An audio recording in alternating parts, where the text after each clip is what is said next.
Good afternoon, everybody. Thank you for joining us for our CommBeBiz webinar. We will start today with a series of webinars introducing you joint programming initiatives, and we will do the first with Heather Mckhann from the Joint Programming Initiative FACCE, that's Food, Agriculture and Climate Change. But first, let me explain you a little bit what it means, the notion joint programming. It is an initiative which started already in 2008 when EU saw that there are such topics of such a heavy weight and impact one nation, one national research program can't do it alone anymore. So they decided to join forces, and they joined forces in an initiative where national programs on a topic like climate change or food or healthy diet, healthy aging, where these national research institutions pool their programs to maximize their results, to align the programs, not to dissipate their energies, and to join efforts. That's the Joint Programming Initiative. So in the driver's seat are still national research funding organizations, and they are organized by and coordinated by secretariats. So these secretariats have the overview, they do the calls are coming out, they inform and coordinate their members. And one of the secretariats of these initiatives is in Paris, in the INRA, in the National Institute of Agronomic Research, and in the secretariat is Heather Mckhann. She is coordinating the action on climate change, food and agriculture. And Heather is a biologist by studies. She holds a doctorate degree from the University of California, Los Angeles, and she came over to Europe to have postdoc fellowships in France and Netherlands, and there she joined the French research institutions and worked on plant genetics, more detailed on drought and cold resistance of plant genomes. And this led her, of course, she is actually the natural-born scientist for this initiative of agriculture, food and climate change. And Heather will tell us what this initiative is doing, what the achievements are, and how many money is spent to join forces on this action. Heather, over to you. Thank you very much, Sylvia. Thank you for the invitation to speak to you today. So I'd like to start by giving you a little bit of the context on what we're working on in FACCE JPI. And if I can figure out how to change the slide, just one moment.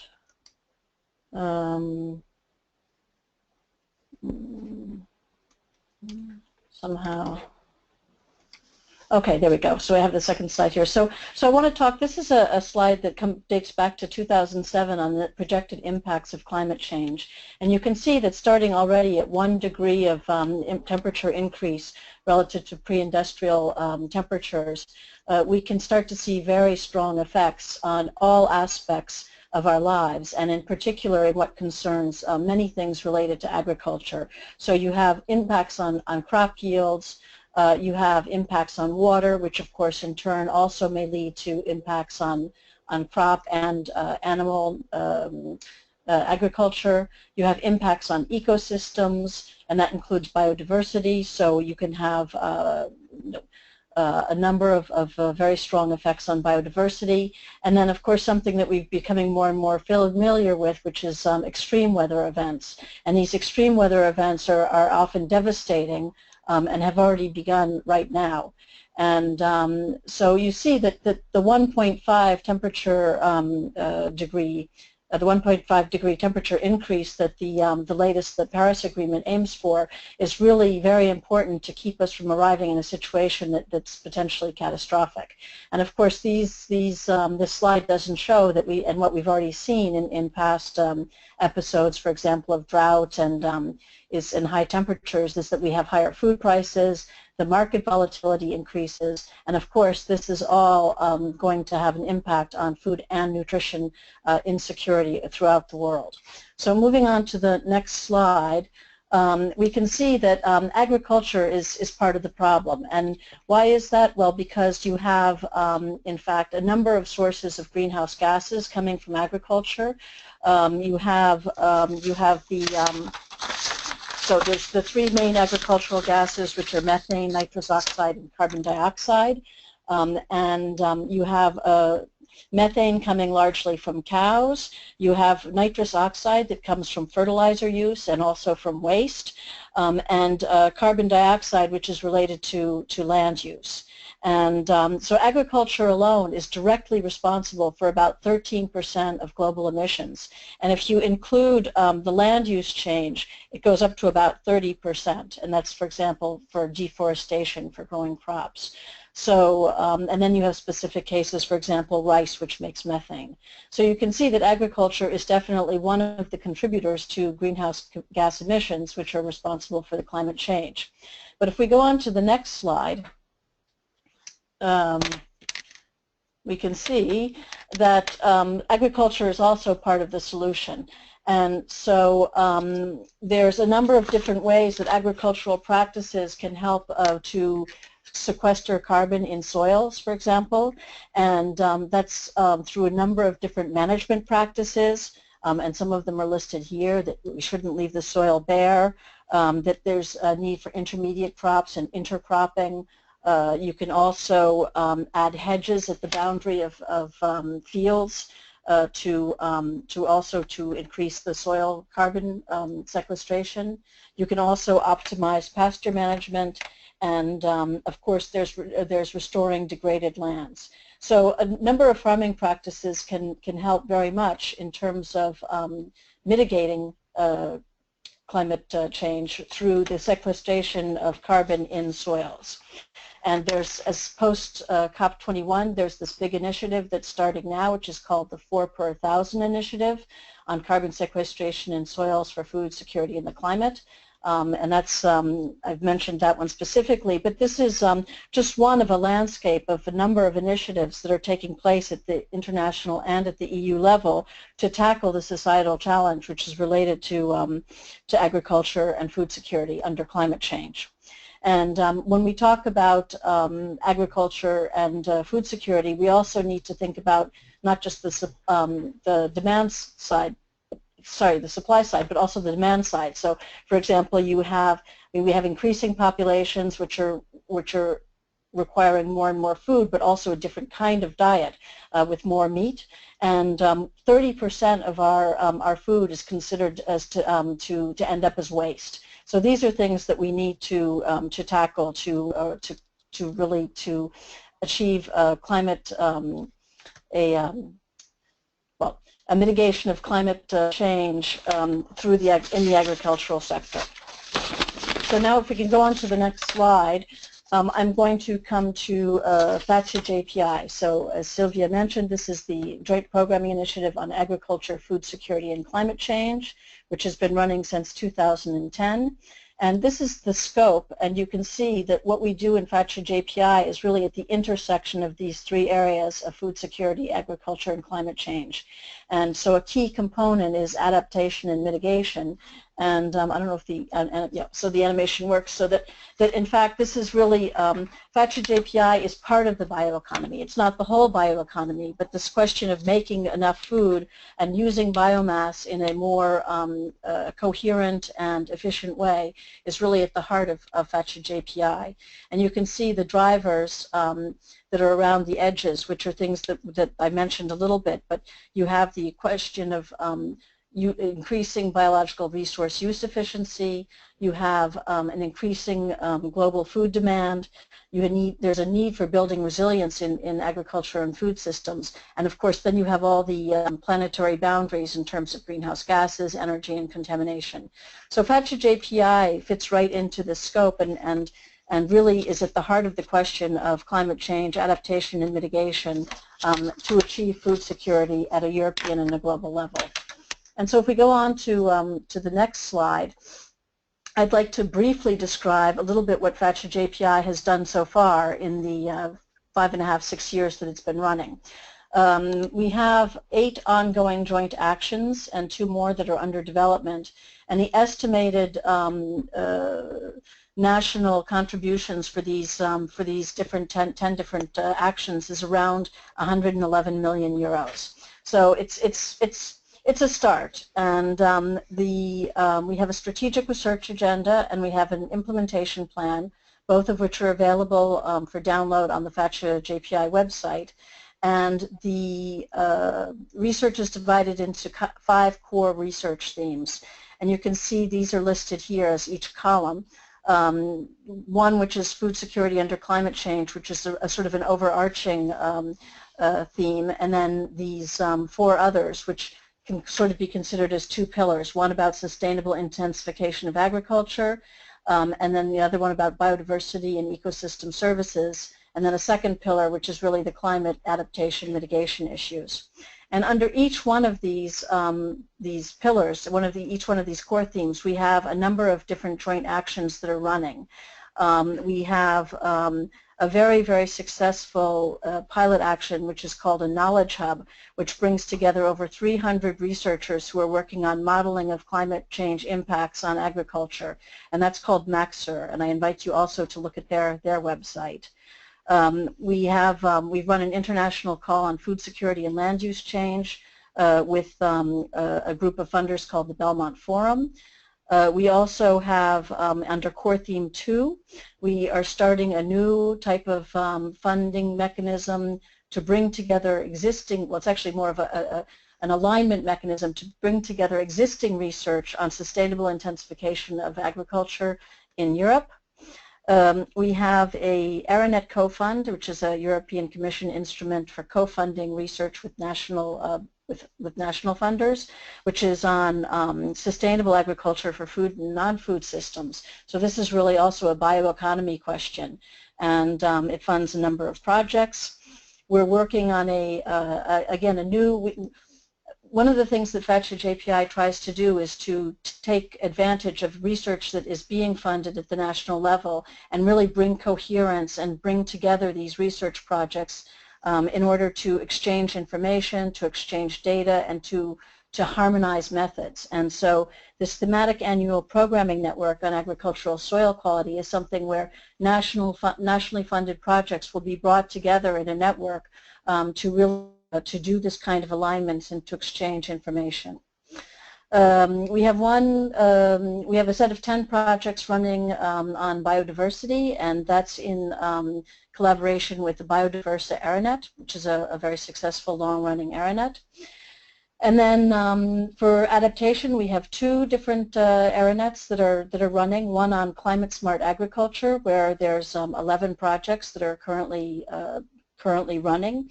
We've also worked together with another JPI, which is the JPI on water, and we have, of course, the question of water in agriculture, especially under climate change, is critical. And this co-fund is now evaluating projects on adapting agricultural land and water management. And finally, we have 2 actions also on mitigation. One is a multi-partner international call that started in 2013, which brings together not only JPI countries but also the US, Canada, and New Zealand. And more recently an Aranet, which is also is evaluating projects now, which is called ARAGAS.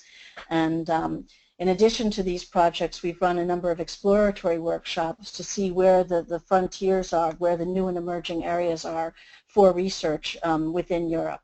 So I think that we realize that these are very, very pressing, critical questions for the future of our society, and to bring together the member states to work around this common theme it's a challenge, but I think that we are slowly making progress and picking up momentum, and I think that these 10 joint actions show a little bit what we can do and what we can do in the future. So I think I'll stop there. Very good. Thank you very much, Heather. Yes, if I may, I have a first question because what I think is very interesting were 2 remarks you made. First, 40% of the food is waste at the end. 30%, I believe. 30% of food. Where is the bottleneck? Is it harvest losses, or are these the consumers and households? Who is the, let's say, the misleader? Well, it's both, in fact. It's you have, I mean, and it depends a little bit on where you're talking about. In lesser developed countries, you have a lot of losses at the farm level, where there isn't necessarily the means to get everything to, for example, the stores. And in more developed countries, you have an awful lot of waste in the household, where people throw away a lot of food. Mm-hmm. Mm-hmm. So it's both, and there should be more awareness-raising campaigns on both sides. Do you think so? Absolutely. Yep. Yeah, and it's. Are there efforts, and are they included in your initiative? The efforts yeah, to in our implementation plan for 2016, 2017, we're working very closely with another ARANET, which I didn't mention this time, but which is called CESFood, in fact CESFood 2, and we'll have a topic together with them on reducing waste, I think mostly at the household level. Okay, okay. Then another question came up to me about the contribution of agriculture being a part of the problem. When I worked in a innovation policy in my former job, I learned that actually big cities and industries are contributing most to greenhouse gases. So it's the industry agglomerations, it's the transport agglomerations. And now I learn there is also an issue with agriculture. Do you have a percentage, a share, how much agriculture, industrialized agriculture especially, is contributing to climate change or to worsening climate? Well, I mean, I think that at least in 2014, agriculture was estimated to be the second highest contributor to greenhouse gas emissions after the energy sector. So I think that it's, I'm not sure of the exact percentage, but it's a significant percentage. As I said, 13% globally, but if you include land use change, it goes up to around 30%.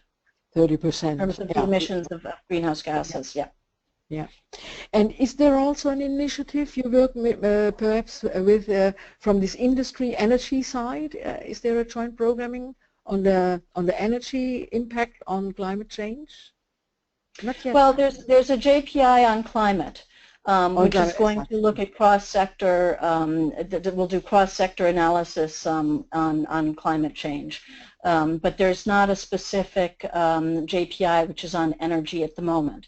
What we have been working on recently is there was a very, very good meeting between a number of different JPIs and large ARANETs that was organized by the European Commission in the context of Societal Challenge 5.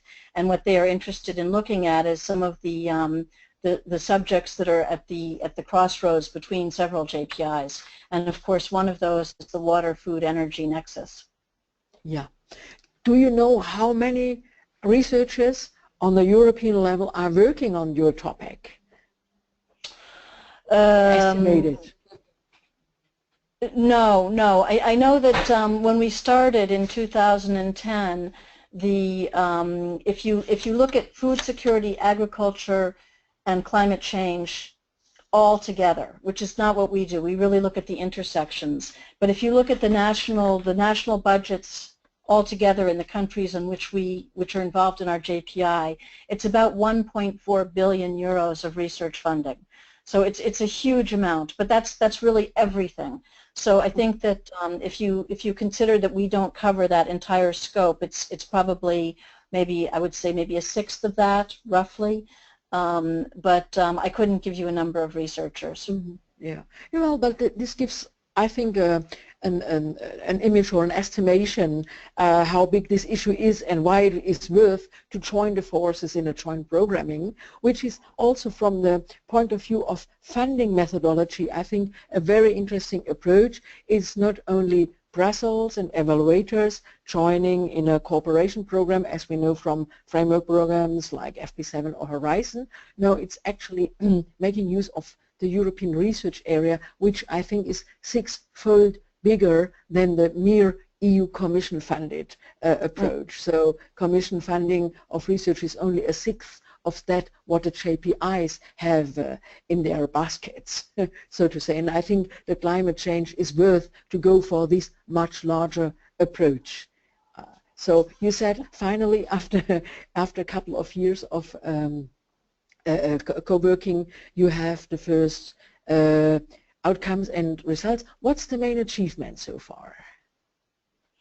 Well, I mean, simply to bring together the countries to work and around a common agenda, it sounds like it would be fairly straightforward, but in fact it's not. So I think that just the organization is something that has taken some time, and there's quite a bit of trust building and bringing people together and realizing that there is really a benefit from working together, because national funding agencies still have a tendency to want to stick to themselves and fund their national research. So I think that in itself is a big achievement. I think the fact that FACCE has now had a number of different actions at the international level, and we recently had New Zealand join as our first non-European, non-associated country member.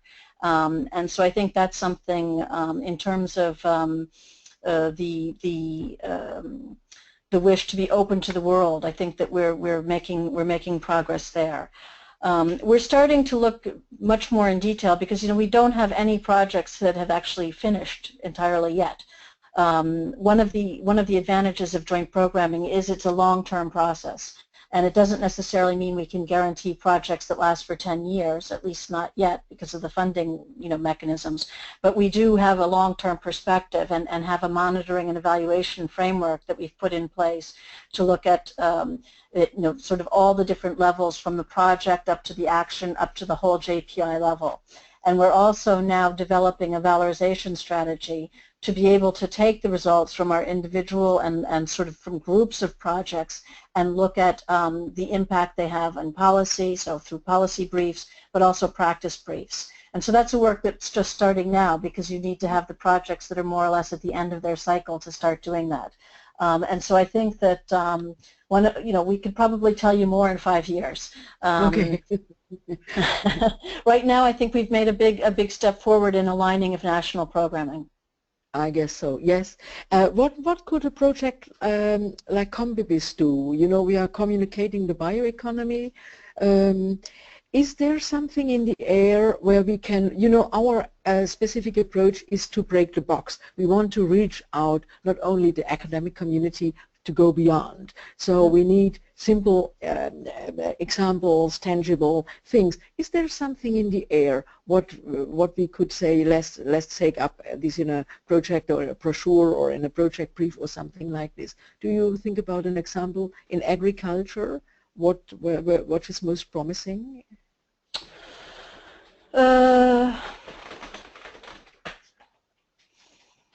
Well, I mean, I think that the initiative that you have now, which is talking to all the JPIs and to see what we're doing, is already a very positive step. We would be interested in working with you, I think, in the future when we do have these different policy and practice briefs, because I think you maybe have a network that that would be able to sort of expand ours.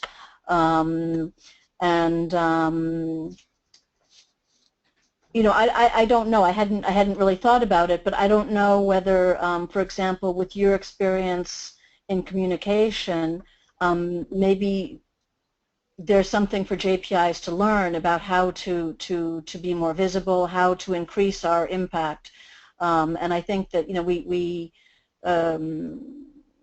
we have some people who are more or less experts in communication, but I think there's always room for improvement, and so it's yes, definitely. So I mean, it's really translation. Actually, select your messages very thoroughly. Select your messages and be clear to which of the target groups you're talking and which message for which target group and which channels you're using. So as a first recommendation, join our communication seminars, which are actually an hour later, if you still have time, and also the audience also outside, we're doing something on with Dennis Starks on science journalism, how to reach the media, and he will tell you that it is telling stories, and it is a role play. Be clear to whom you are talking, which examples do you use for these target groups. It may be another for another group, or those very simple words or more sophisticated text. This will be needs to be thought through before you start targeted and tailored communication actions. And that's what we actually do in the CommBeBiz training seminars, and you and your fellows are kindly invited. I thank you very much, Heather, that you found time to explain us what you're doing. Very interesting, and I hope we can stay in touch. Thank you very much. Thank you very much. Thank you. Bye-bye. Bye. Bye, everybody.